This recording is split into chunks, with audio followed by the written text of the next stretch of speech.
Hello, and welcome to Rejected Religion Spotlight. My guest today is Tommy Cowan, who has been a guest before on my podcast last year in episode 2, where we discussed the occult dimensions of the works of William S. Burroughs.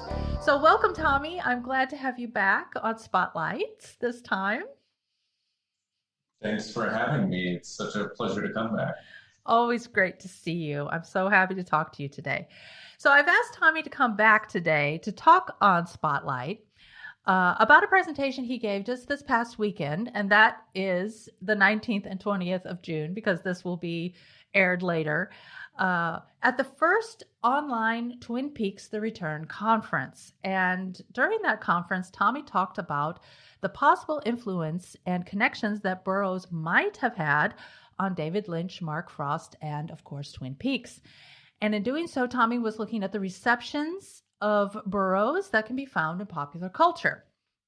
So I don't know about you, Tommy, but I was absolutely blown away by this conference at the level of engagement by all the presenters, including yourself, with the work of Twin Peaks: The Return and just the oeuvre of Twin Peaks in total. This event was amazingly free, and you could view it online via a Zoom link or live streaming on YouTube, which is where I was watching, and specifically on the channel Lynchland. And very soon, the entire conference will be made available for viewing on that channel, but I'm just not quite certain when that's all going to be ready. Anyway, your presentation was fantastic. But before we get into talking about it, I was wondering how you felt about the conference and the different perspectives that were presented there. Well, I thought it was great because it's so important to have these different kinds of perspectives.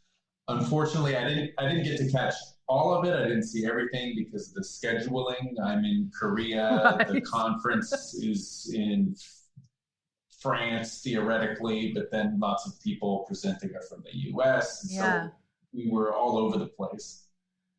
But what I saw, I really enjoyed. I thought the papers were very high level, and there were so many different approaches because there's so many ways in which we can read Twin Peaks. So we saw a lot of papers where people were reading Twin Peaks as esotericism, but there were also readings of Twin Peaks as environmentalism, as politics, as pure literature, pure art formalism, and things like that. So it's really a demonstration of how vast and complex the show is, that it works with this big plurality of perspectives. Yeah.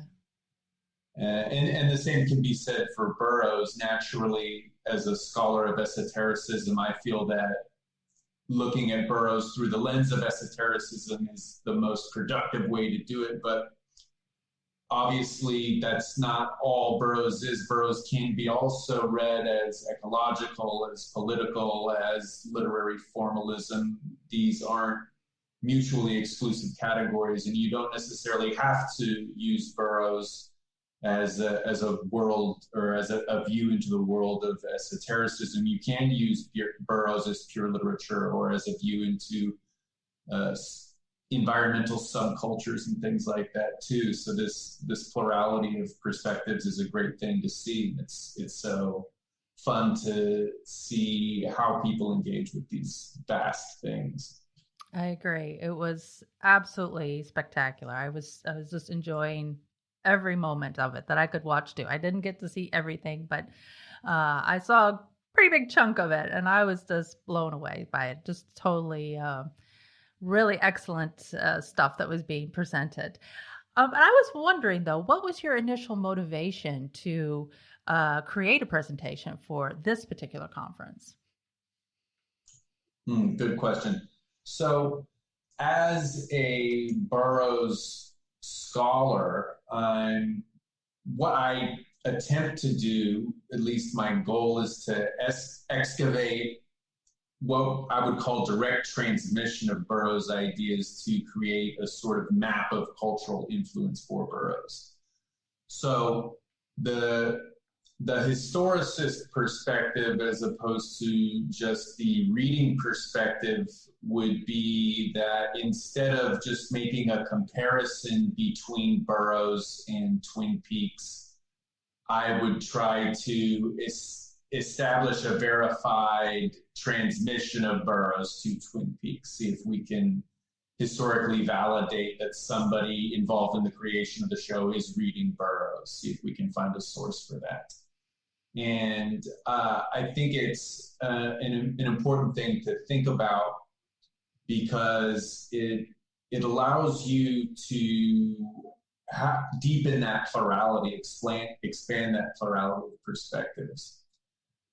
But anyway, so I'm constantly in this Burroughs mindset where I'm always looking for connections to Burroughs. And I'm also a big David Lynch fan. I was a Lynch fan before I was a Burroughs fan. I think the first Lynch film I ever saw was Blue Velvet. I saw this when I was a teenager, and I thought it was really brilliant. And then I started getting into other things, into Twin Peaks. And I was rewatching Twin Peaks, the first 2 seasons of Twin Peaks, after I had done my master's, and I was in this Burroughs window, so to speak. And it dawned on me that there's these similarities between Twin Peaks and Burroughs, namely being the theme of demonic possession, or the idea that a possessing entity can inhabit your body and make you kill someone. And if you look at other Lynch movies, you see the same theme, such as 1997's Lost Highway, where Bill Pullman's character Fred Madison is possessed by a demon who's called the Mystery Man in the script, played by Robert Blake. Yeah. And the Mystery Man causes Bill Pullman to murder his wife. So you see the same kind of theme there. But also in the movie Inland Empire deals with demonic possession. So you see this theme threaded throughout many of Lynch's movies. And so I was already wondering about a possible connection between Lynch and Burroughs before I saw The Call for Papers. And then once I saw this conference coming up in The Call for Papers, then I decided to pull the trigger on that. Pull the trigger. I like that. Yeah, no pun intended. Okay, so all right. So I don't want to ask you to repeat everything that you said in your presentation, because I think that might be boring, and also because people are going to be able to watch your presentation soon once it becomes available on Lynchland. So I thought for this interview that we could pick out a few points that you made in your discussion and expand on those. So if that's okay with you. To begin, as you just noted, Twin Peaks and other Lynch films, we're talking about possession that's at play in these narratives. But for those who may not really know why this is an important thing, could you explain why possession is a big deal to Burroughs? Sure. I think it's one of the most significant things throughout his entire oeuvre. And it's important to know how deep this goes back in his life. So he grew up in a house where belief in spirit phenomena was considered commonplace. His mother was interested in spiritualism. She supposedly had prophetic dreams and things like that. So these were ideas he'd been exposed to at a very young age. And he recounts these experiences or these encounters with possession from a very early age, as young as 5 years old, where he recalls being attacked by an invisible entity and feeling the presence of this malevolent force all around him.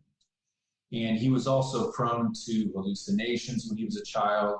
He suffered from really terrible nightmares and a variety of what we might call psychic phenomena. And some of these terrifying childhood experiences are recounted in his first book, Junkie, which I read some of in the first podcast that I did with you. Junkie was written in 1951, published in 1953, and there's a bit of that in there. What's most interesting to me is that these terrifying encounters he has with evil spirits, they occur after an alleged incident of sexual abuse at the hands of his nanny. Her name was Mary Evans. And we're not exactly sure what happened, but it is widely believed by Burroughs and his analysts and his family that some form of sexual abuse occurred when he was around 3 or 4 years old. It's not clear. And in his 1981 book, Cities of the Red Night, demonic possession is depicted in the book as a viral entity called virus B23.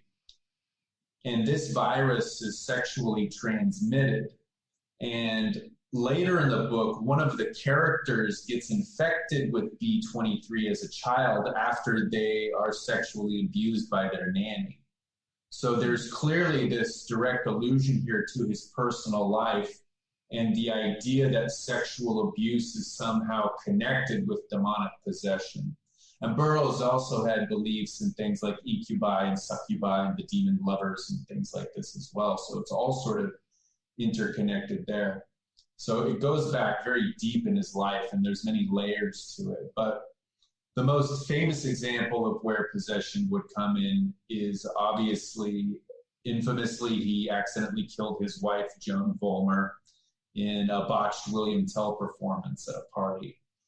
We also discussed this in the previous episode about Burroughs. And he later came to believe that he was possessed by an entity that caused him to do this.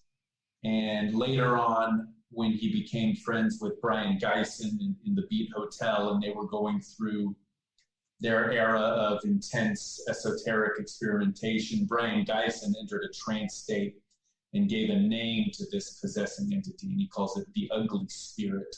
So the Ugly Spirit makes numerous appearances by name in many works of Burroughs throughout the 60s and the 70s, and deeper into the corpus as well. And in 1985, Burroughs published a book called Queer, which was written actually in 1952-53, but wasn't published until 1985. And he writes a very long introduction to Queer.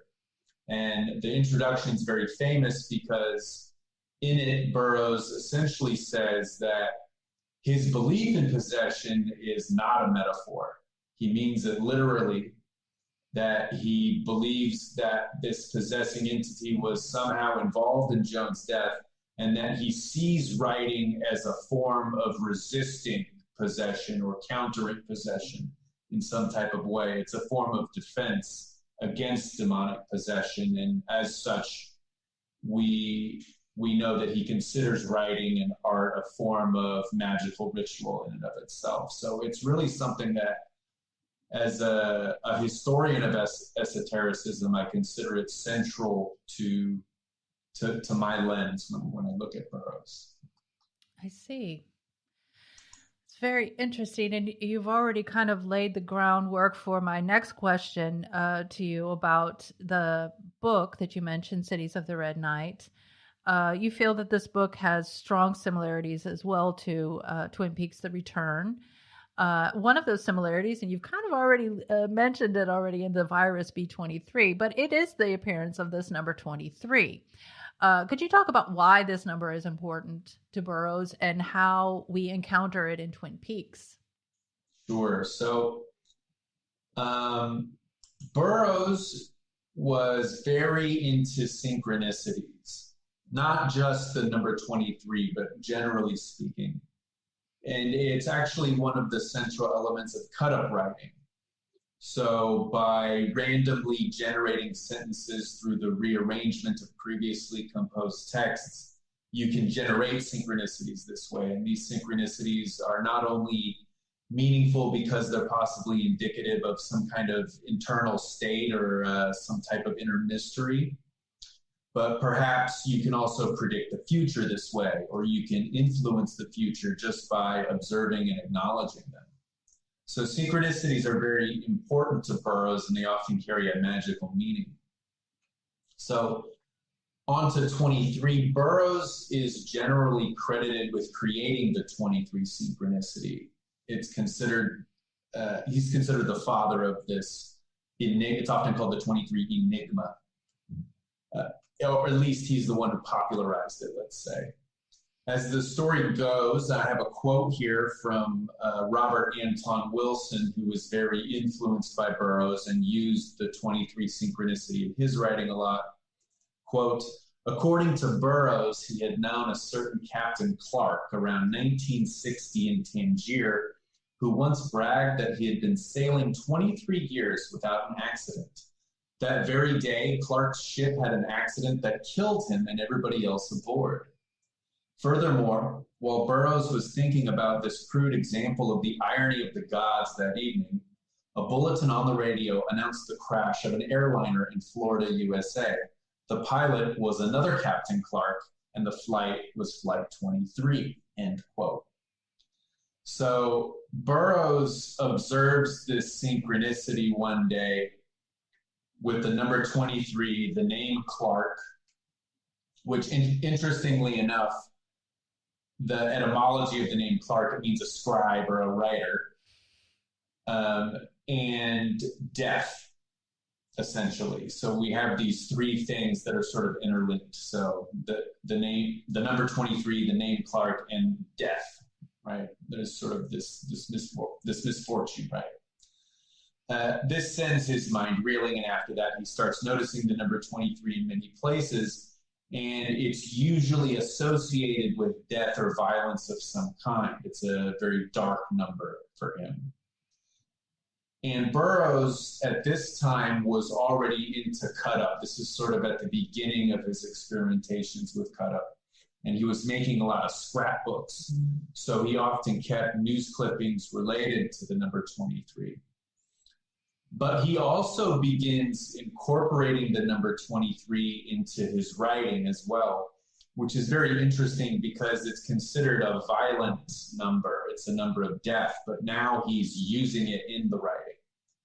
And for anybody who's read a lot of Burroughs, you'll notice that Burroughs is very violent in his books, intentionally so, and advocates violence in numerous places as a way to secure your freedom from control, what he called, quote unquote, control with a capital C. Mm-hmm. So in a way, he's reclaiming this violence, reclaiming this death or this misfortune as his own and using it himself for some type of magical efficacy. And once we realize that he is reclaiming violence and we see this number 23 in his works, it gives this somewhat sinister undertone to a lot of his stuff. And it's really interesting. In the 70s, he actually experimented with his own calendar, influenced by the Mayan calendar system. And he had this philosophy that the Gregorian calendar was an abomination. It's a form of control. It's a form of thought control that we just unconsciously subscribe to. And so he was going to create his own calendar.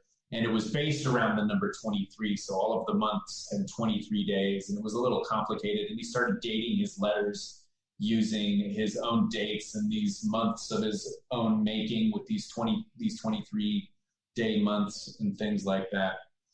So it gets very interesting. He was very involved with the number and very quick to point it out to other people in conversation whenever he would observe a synchronicity. Anyways, this infects the culture, no pun intended, through Burroughs.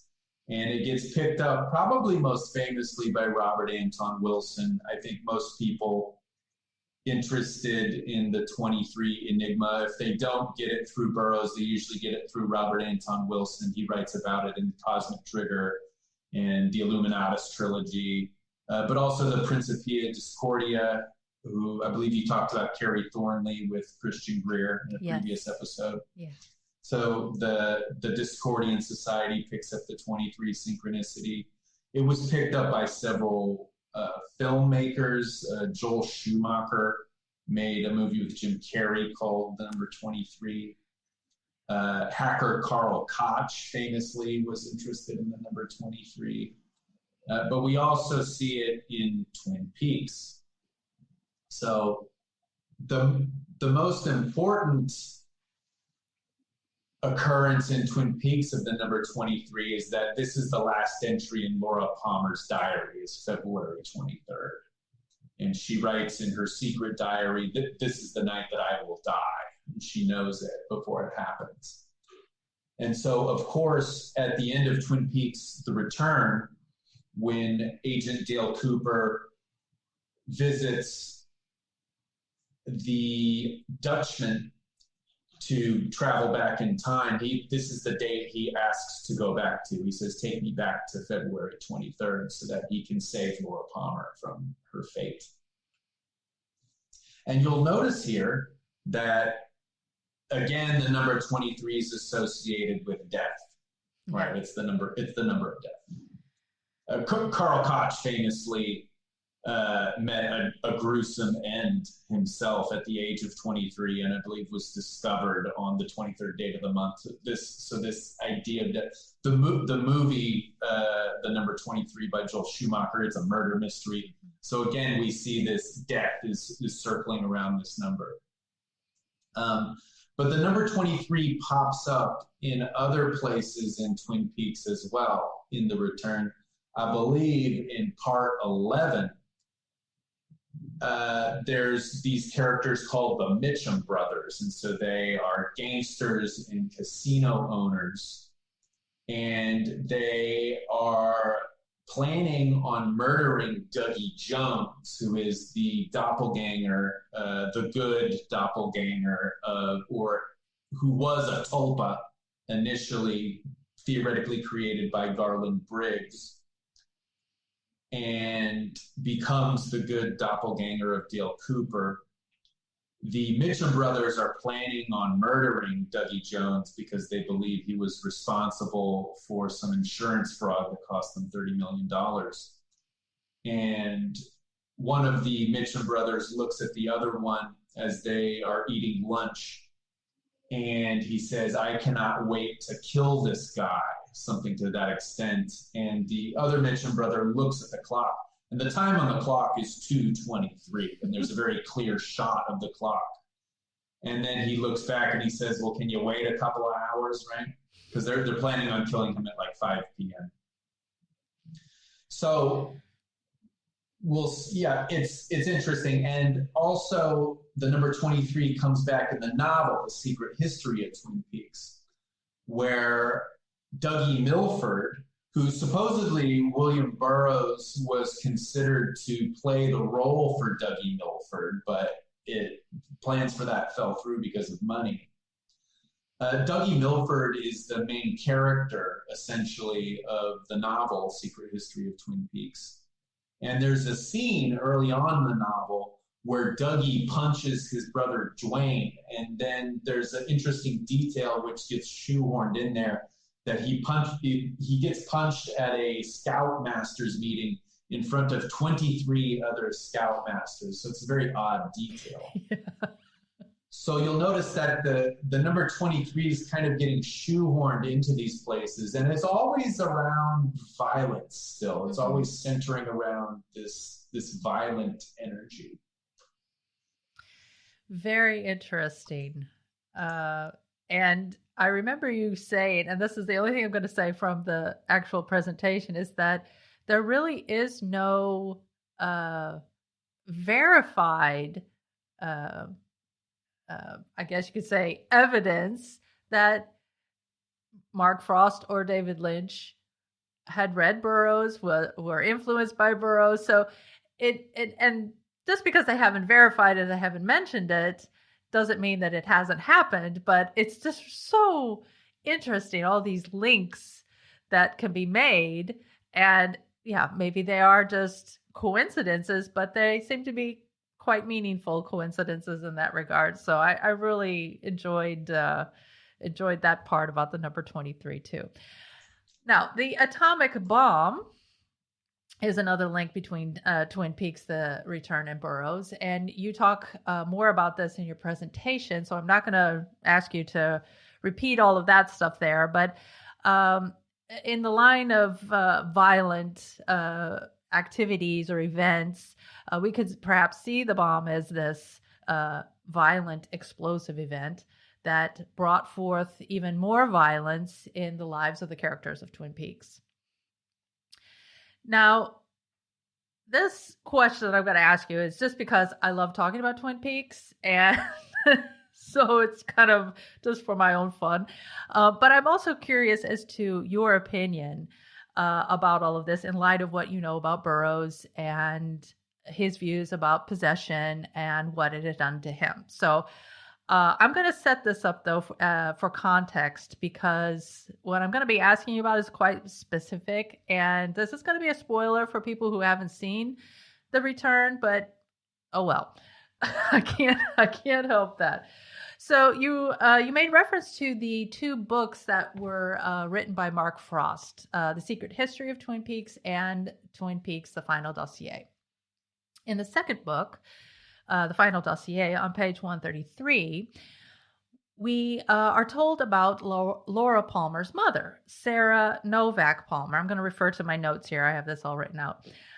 She lived in New Mexico outside of Los Alamos, as her father worked for the Defense Department at the same time as the first nuclear bomb test, or the Trinity test, at White Sands in 1945. In 1956, a violent murder occurred near the town where Sarah lived. In the next several days, sightings of strange figures were reported that were called hobos. Reports of electrical and radio disturbances that made people black out were noted. And the young Sarah, who was, I don't know, maybe preteen, I guess, at that age. It's not really specified. But the young Sarah was one of these people who had this just inexplicable blackout.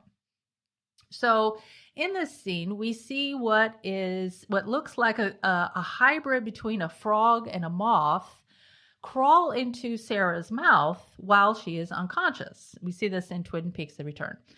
And this creature, as far as I understood it, was hatched out of one of the eggs that this mother-like entity had spewed out of her mouth shortly after this nuclear test at White Sands happened. And Bob was another one of those little eggs that came out of the mouth.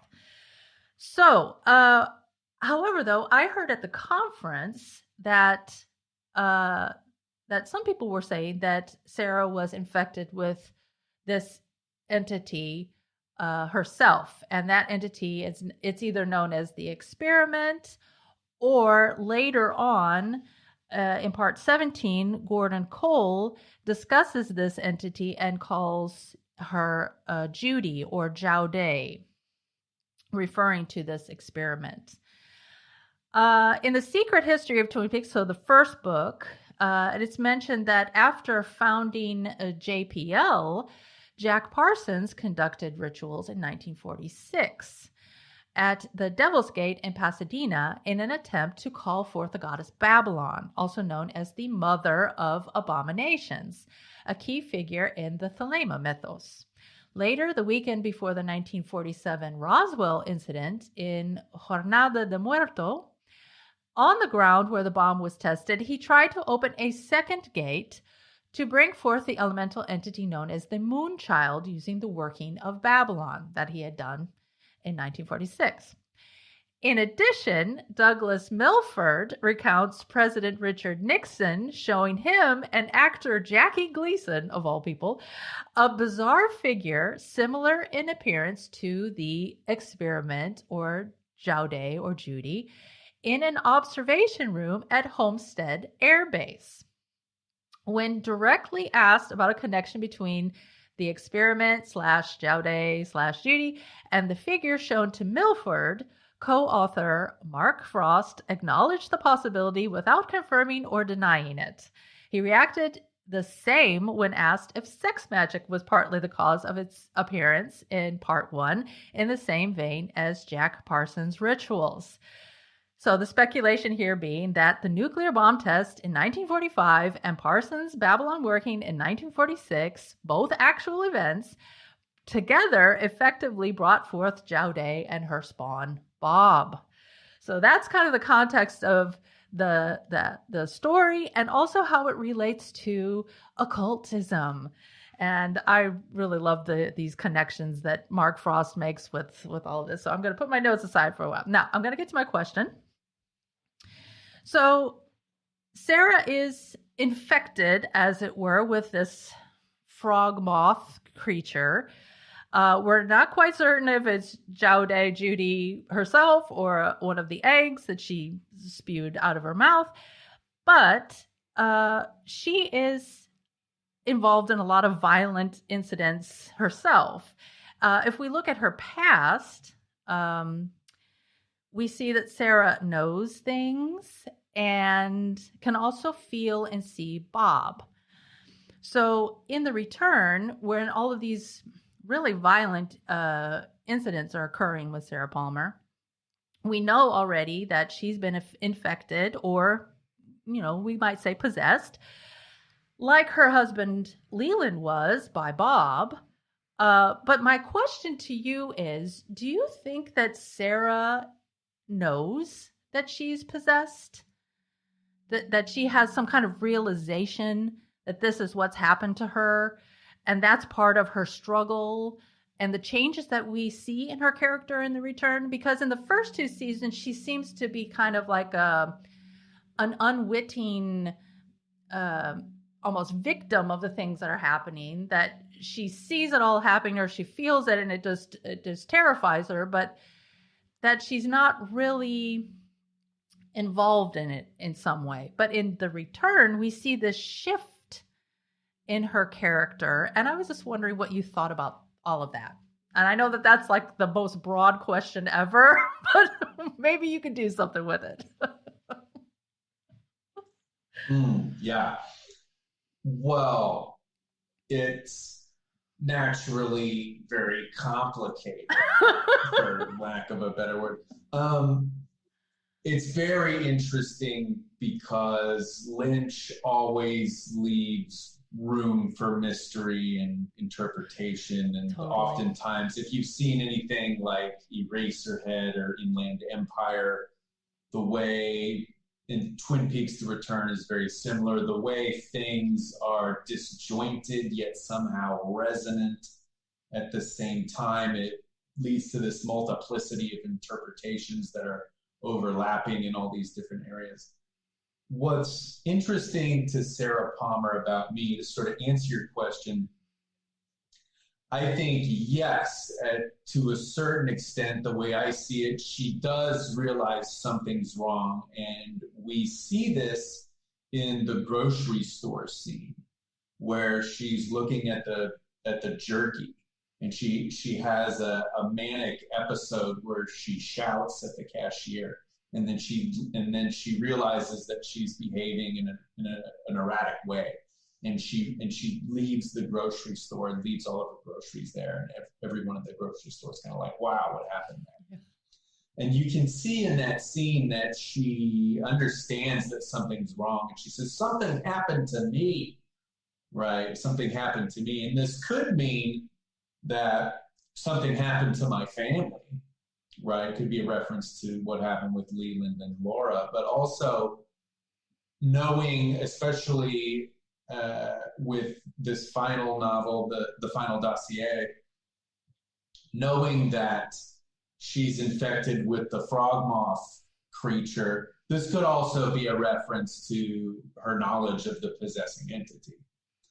But at the same time, even though she's realizing it, or she's on the brink of this realization of what's going on with her, she pulls back.